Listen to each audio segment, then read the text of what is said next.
Hola. Now, it's usually the wokey left that cancel, deplatform, sack and silence those who speak up. However, it seems the Conservative Party have started to do just that in the sacking of Mr. Andrew Bridgen.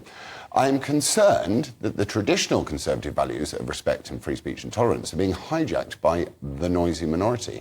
So, joining me to discuss are the Conservative values traditionally made, the party worth supporting, have fallen under the pressure of governing by consensus? Scarlett McGwire, former Labour advisor, and Suzanne Evans, political commentator.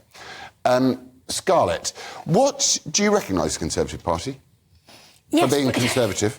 Well, of course I recognise the Conservative Party for being Conservative because, I mean, Rishi Sunak is a classic Conservative, isn't he? He's somebody who desperately wants a small state. Unfortunately, it's not what the British people want, and they expect him to Quite a big state, though, isn't it, at the moment? Well, that's what I'm saying. Is actually what the British people want. What the British people want is somebody who protects them, who brings in, the furlough scheme, who lets them off the gas and electricity. There is no question that the problem with Britain for the last 70 years has been that, on the one hand, they want low taxes, which means a small state, and on the other hand, they want Scandinavian levels of public services, and you can't have both. And we do expect a really good health service, and we do expect a good education service, and we expect to be looked after from the cradle to the grave with a decent pension. And the problem for Rishi Sunak is he is a small state person, but he's having to bow to pragmatism. So he's, but I mean, is he a Conservative? He may be. Well, of course I don't.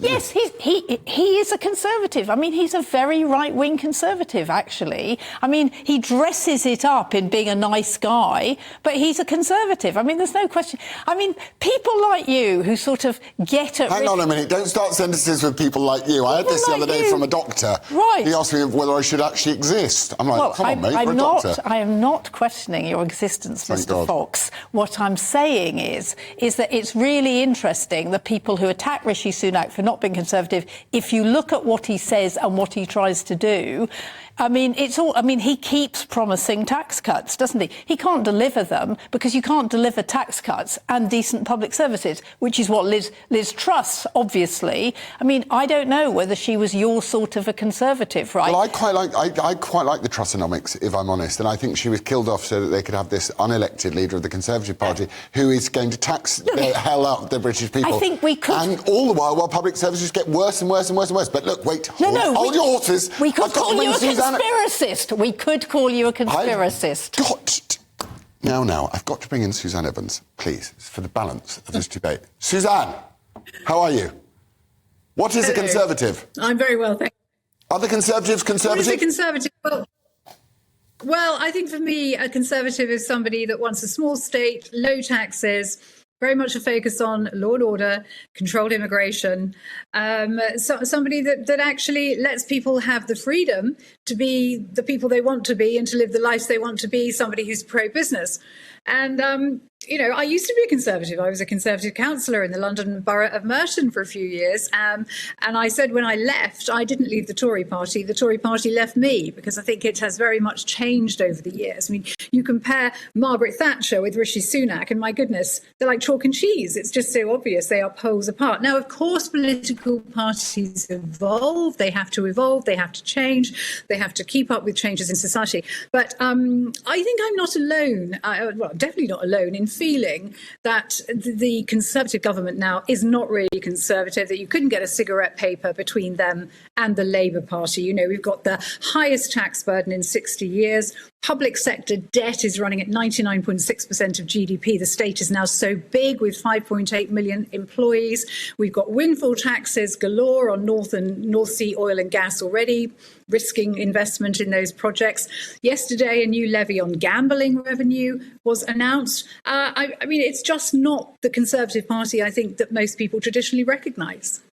And what do you make of that? So yeah, you're basically making my point for me. The front bench, it seems to me the front bench of the Conservative Party are no longer Conservative and haven't been for a very long time. What do you think of the cancel culture within the party and the way that they've treated Andrew Bridgen?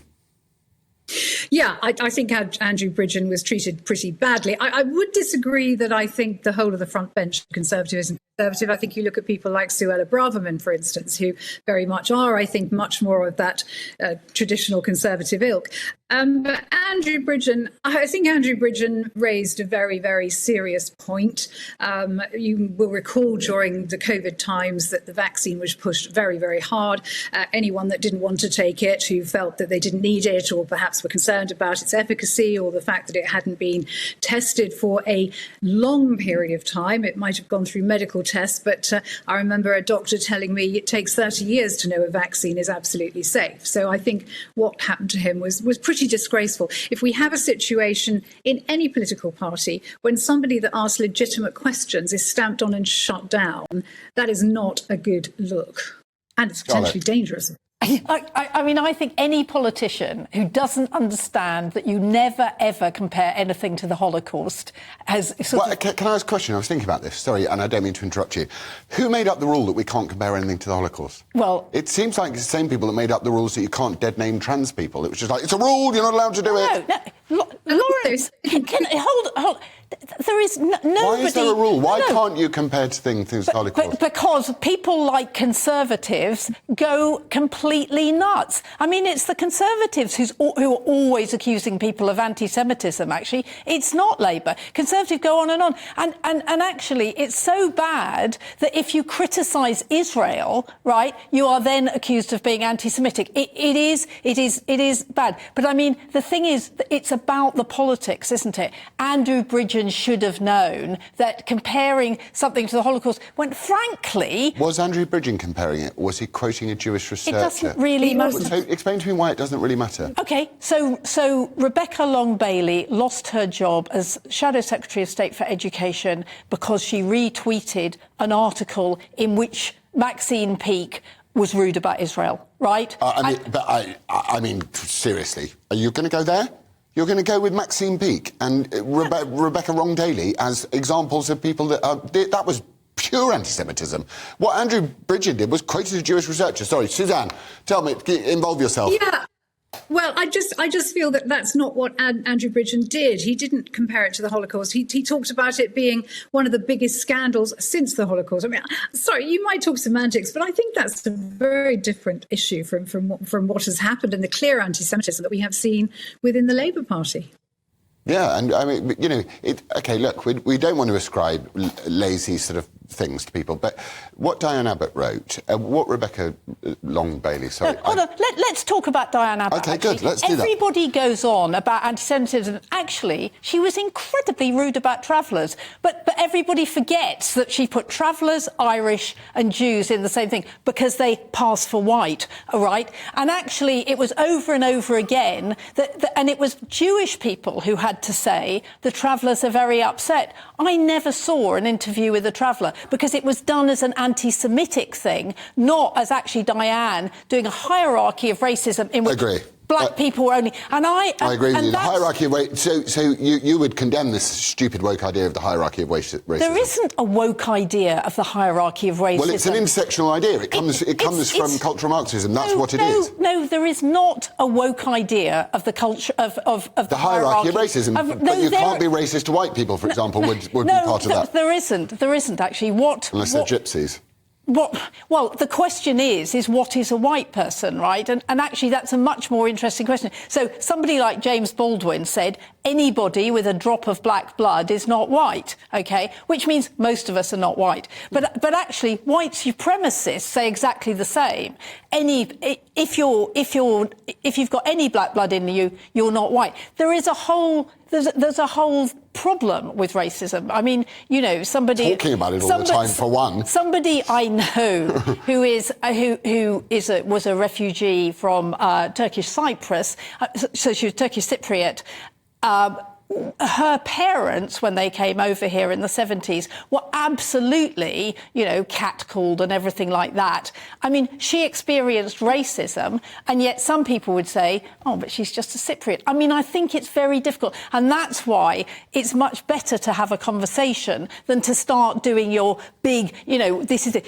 But I would also like to say about conservatism is it changes. I mean, when I was young, which was probably long before you, when I was young... I'm getting on a bit now. Yeah, you are. When I was young, right, that actually, Mrs. Thatcher, she condemned one-parent families.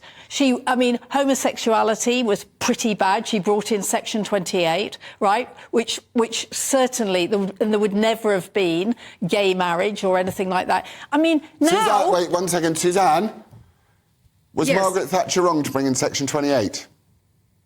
Well, I think she was about trying to not promote homosexuality in schools. She probably went about it the wrong way. But I think, that legislation was of its time. We have moved on since then. I will say, though, I do agree with Scarlett on one thing as a single mother.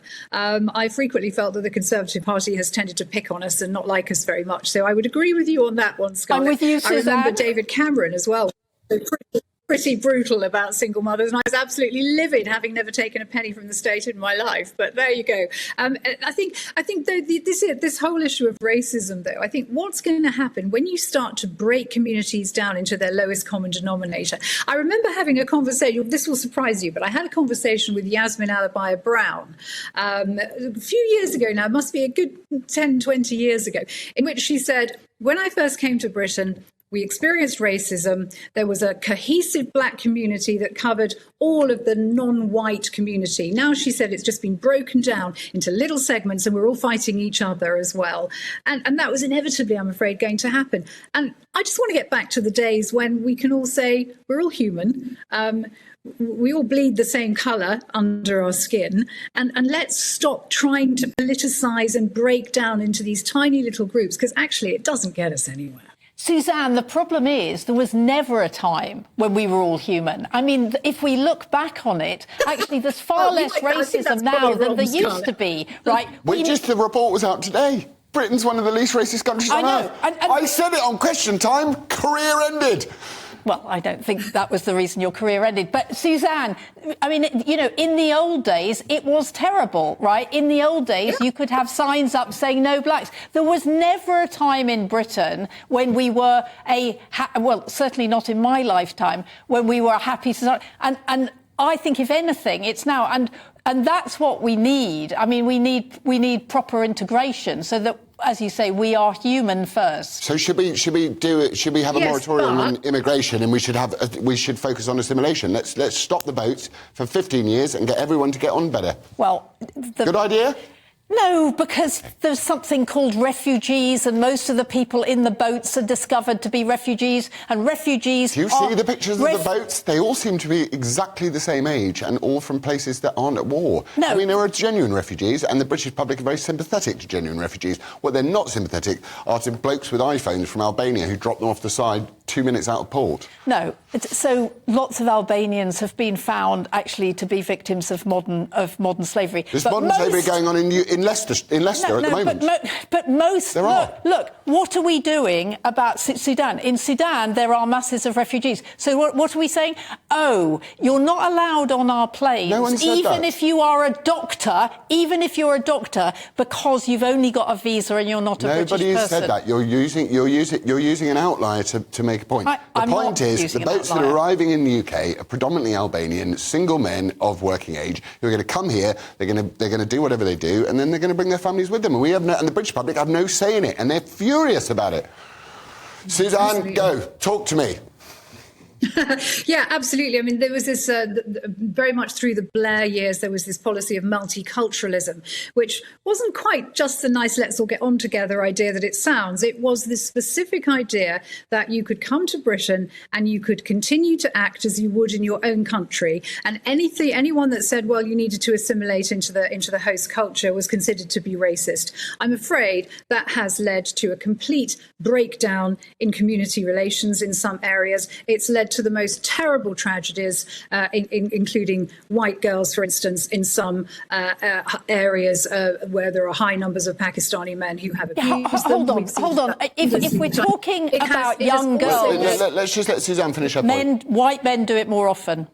No, they don't. Don't be intersectional. Can't turn around and give me some facts before you turn around and go, white men rape people more than brown men. It's such a non-argument. Well, sorry, I was listening to Suzanne. If you're going to interrupt, wait until she finished the point. Thank you.